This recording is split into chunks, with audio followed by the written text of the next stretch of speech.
मंतराय त्या सीतामाईला बोलत आहेत.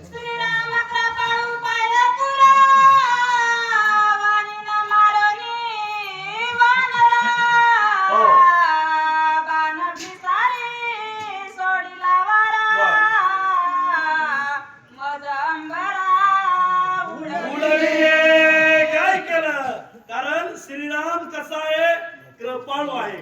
मग त्यांना सर्व त्या वृक्ष छेदले, पर्वत छेदले, परंतु राम कृपाळू आहे.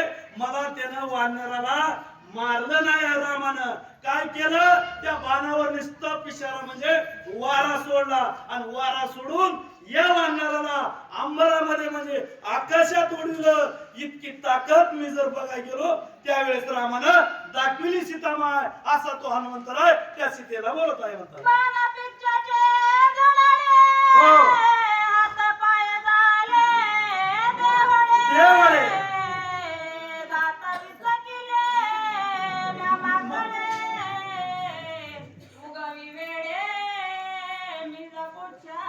काय झालं सीतामाय? काय झालं पुन्हा?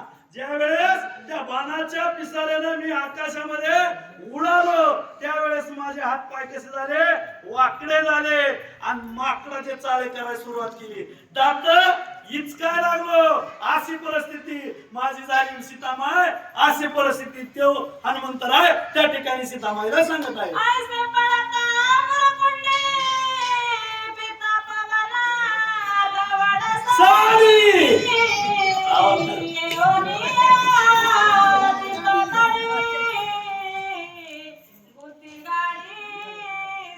सांगितली हे सीतामाय.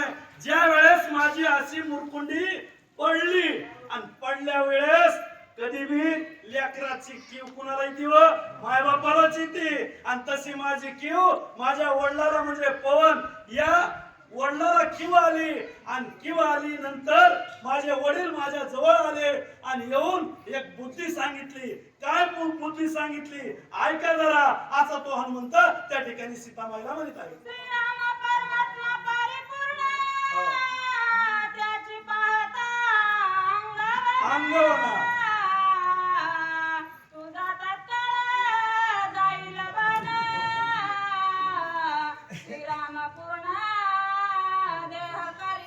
आणि बोलायला सुरुवात केली माझ्या वडिलांना.